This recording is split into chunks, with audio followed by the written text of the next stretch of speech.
그래서 이제 전성기 때는 현실을 실제보다 더 좋게 보지 말고, 또 침체기 때는 현실을 실제보다 더 나쁘게 보지 말라. 이렇게 하면은 침체기에서 빨리 벗어나고 전성기에 오래 있을 수 있다고 하더라고요. 그래서 현실하고 좀 친해지게.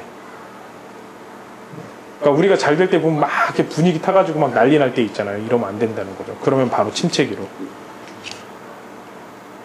그 다음에 최고의 전성기는 그럼 언제냐? 그 두려움을 극복하고 승리하는 것.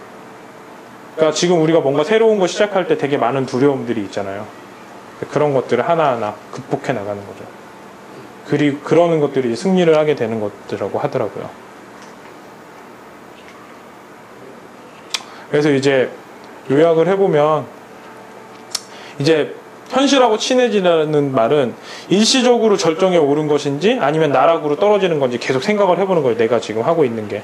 그러니까 떨어지고 있다면 잠깐 떨어지는 건지, 또 올라가고 있는 거면 계속 올라가는 건지, 그다음에 이 상황의 진실이 뭘까를 계속 생각을 해야 좋을 때나 슬플 때나 슬기롭게 살아갈 수 있다고 하더라고요. 내가 지금 하는 행동들이, 아니면 내가 하는 게 장기적으로 올라가는 건지 내려가는 건지.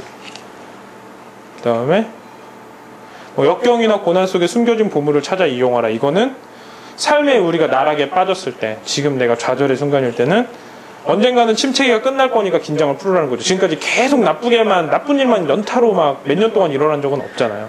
그게 있을 때는 언젠가 끝날 거다, 이 생각을 먼저 갖고 원인이 무엇인지 파악해서 반대로 행동하고, 그 다음에 남하고 비교하지 말고.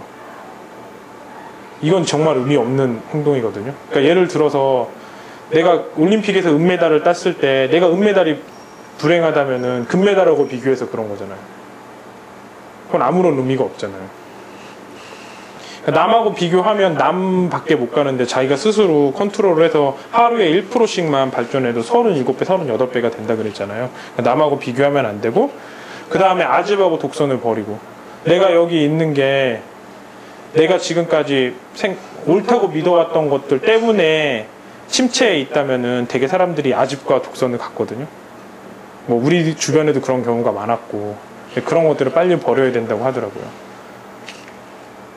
그 다음에 전성기를 소중하게 생각하고 슬기롭게 관리하는 방법은 겸손하게 처신하고 늘 감사하는 마음으로 살아라. 그 다음에 절정으로 이끈 행동을 더욱 강화해라. 그러니까 예를 들어서 블로그에서 성공을 했으면 더 열심히 블로그를 해야지, 딴 거 하면 안 된다는 소리겠죠. 그 다음에 개선의 노력을 게을리하지 마라. 그러니까 어느 날 우리가 되게 잘하고 있으면 이게 답이라고 똑같이 계속 가는 경우가 있어요. 그러면 절대 안 된다는 거죠. 그러니까 우리가 봤는데, 일 같은 경우는 내가 정말 이걸 너무 잘한 거야. 근데 3번 정도 했는데 이거랑 내용이 똑같다, 이러면 문제가 생긴 거예요. 정확하게. 그 다음에 남을 위해서 더 노력하라고. 그러니까 왜냐하면 내가 올라가는 것들은 거의 다 남들이 해준 거가 많거든요. 50% 이상이거든요. 자기가 못 느끼는 건데. 근데 자기가 잘 됐다고 해서 남들을 소홀하게 하면 내가 가진 게 50% 이상은 항상 금방 없어지더라고요. 천천히. 그 다음에 앞으로 닥칠 침체기를 대비해 자원을 전략해라. 지금 우리 같은 경우도 뭐 사무실도 없고 뭐도 하고 하면 금방 키울 수도 있는데 혹시 어떻게 될지 모르니까 최소한의 비용을 쓰고 살고 있잖아요. 그렇게 하면 삶의 절정에 오래 머물러 있을 수 있다고 하더라고요. 그 다음에 명확한 비전을 따르라. 이거는 항상 얘기한 거죠. 항상 이렇게 우리가 꿈을 생각을 하는데, 아, 내가 이게 되면 어떤 느낌이겠다. 예를 들어서 우리가 뭐 부동산을 하게 되면 이 부동산 사이트를 가지고 사람들은 누가 만족할 거고, 그럼 이 사람이 뭘 보고 만족을 할 거며, 이 사람들은 이 만족한 내용을, 아, 나는 이 부동산 사이트 이게 좋아 하면서 사람들한테 막 소문을 낼 거 아니에요. 그 말은 뭘 거고, 또 내가 만약에 인터넷으로 하게 되는 거면 컴퓨터를 켜고 어떤 버튼을 눌러서 편안해진 건지, 이 사람이. 그럼 그 편안한 걸 또 얘기를 할 거 아니에요. 또 오프라인에서는 우리 걸 가지고 어떻게 설명을 하고 있는지, 이것들을 계속 그려보는 거예요. 그러다 보면 어떤 것들은 못 그리는 게 있고 어떤 것들은 그려지는 게 있잖아요. 그리고 계속 그리다 보면 어느 날 완성이 돼요. 그걸 그대로 가져오면 되거든요. 그러면 내가 이거를 하려고 할 때 중간에 힘들더라도, 아, 내가 이걸 하면 사람들은 이렇게 좋아하고 나는 또 뭐 얼마나 돈을 벌 수 있고, 이런 것들이 그냥 떠오르잖아요. 이 그림을 볼 때마다. 그래서 갈 수가 있는데, 이런 거 없이 그냥 내가 오늘은 완성된 거 생각하지 말고 뭐 끝내야겠다, 그냥. 아니면 그냥 단순히 이걸 위해서 하겠다고 하면서 당장 닥친 일만 보게 되고 큰 그림을 안 보면 하다가 지칠 때는 못 하게 되거든요. 도대체 내가 이거 왜 하려고 하는 거지?